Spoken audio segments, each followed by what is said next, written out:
कांग्रेस में लोकसभा टिकट की दौड़ खत्म हो गई है। पार्टी ने फिर पैसे को तवज्जो दी और टिकट अभय मिश्रा की पत्नी नीलम मिश्रा को दे दी। जमीनी कार्यकर्ता और नेता जो टिकट की बाट जोह रहे थे, उन्हें तगड़ा झटका लगा है। अभय मिश्रा पर किसी को भरोसा नहीं कि वह कब पार्टी छोड़कर भाग जाए। इसके बाद भी पार्टी ऐसे नेताओं पर ही भरोसा जता रही है। जमीनी नेता दरकिनार कर दिए गए। नीलम मिश्रा को भले ही टिकट मिला हो, लेकिन उनका राजनीति में दखल कम ही रहा है। वह न तो कभी रैलियों में दिखती हैं और न ही बैठकों में नजर आई। नीलम मिश्रा का चेहरा अभय मिश्रा ही है, जो पत्नी के हिस्से की भी राजनीति करते आ रहे हैं। इन दोनों पति पत्नी के राजनीतिक सफर में हम थोड़ा पीछे चलते हैं। आपको बता दें कि अभय मिश्रा और नीलम मिश्रा भाजपा में ही थे। अभय मिश्रा भाजपा से विधायक बने और विधानसभा चुनाव लड़े थे, जीतकर विधायक बने थे। पार्टी ने 2013 में उनका टिकट काट कर पत्नी नीलम मिश्रा को दे दिया था। नीलम मिश्रा 2013 से 18 तक विधायक रहीं। इसके बाद ही पति पत्नी ने पार्टी के खिलाफ तेवर कड़े कर लिए। पार्टी ने दोनों का टिकट काट कर राजेंद्र शुक्ला की पसंद के केपी त्रिपाठी को मैदान में उतार दिया था। इसके बाद दोनों ने पार्टी से बगावत कर कांग्रेस का दामन थाम लिया था।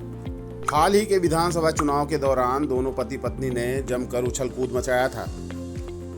विधानसभा नामांकन के कुछ दिन पहले दोनों पति पत्नी पहले भाजपा में ज्वाइन किए। इसके बाद टिकट कटने का खतरा देखकर दोनों पलटी मार कर कांग्रेस में वापस आ गए थे।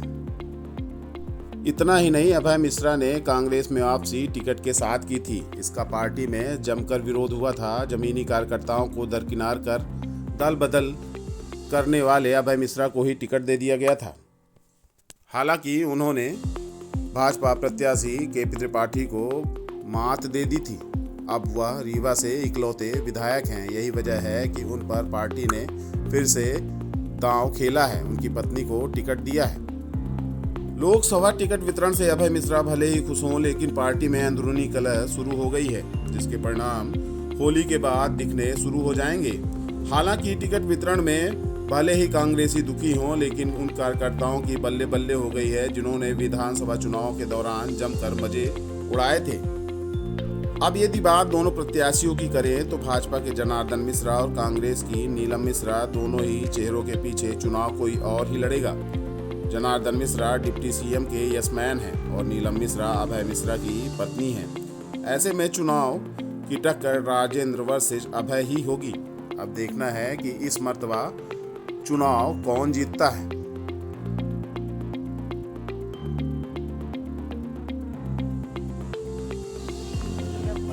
पार्टी नेता को तो मैं पहले तो बहुत धन्यवाद देना चाहती हूँ, माननीय राहुल गांधी जी का, प्रियंका गांधी जी का, हमारे राष्ट्रीय अध्यक्ष जी का, सभी का मैं बहुत बहुत धन्यवाद देना चाहती हूँ। उन्होंने मुझे इस लायक समझा कि मुझे रीवा लोकसभा का प्रत्याशी बनाया है।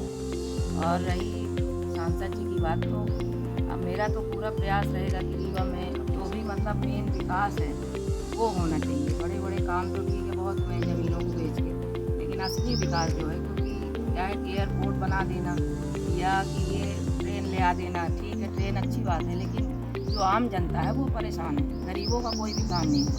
तो मेरा तो ये प्रयास रहेगा कि ज़्यादातर जो असली विकास है वो होना चाहिए रीवा जिले में, और जो भी मुझसे बनेगा मैं उसको पूरा प्रयास करूँगी। बाकी हमारी माता जी हैं, उनका हाथ है मेरे सर पर, जैसा उनका वो होगा, आगे भगवान जो चाहेंगे वो होगा। ठीक है, भगवान तो सबके हैं देखिए, और अगर ईश्वर को कोई ये सोचे, ईश्वर को बीच में रख के राजनीति करना गलत बात होती है, तो ये तो नहीं करना चाहिए। और राम मंदिर बन गया, अच्छी बात है, राम जी हमारे विराजमान हो गए हैं, इससे अच्छी बात क्या हो सकती है। लेकिन ये सबके लिए है, हम लोग धर्म से जुड़े हुए हैं, हिंदू धर्म है हमारा, तो ये तो सबका अधिकार है वहाँ जाना, दर्शन करना। कोई इसमें विशेष ये नहीं है कि मोदी जी की कृपा से मंदिर बना है। मंदिर तो बनना ही था, कांग्रेस की सरकार होती तो वो भी बनवाती, वो सुप्रीम कोर्ट का आदेश था तो वो तो बनना था। तो इसमें कोई वो नहीं है, भगवान तो सबके हैं। ठीक है।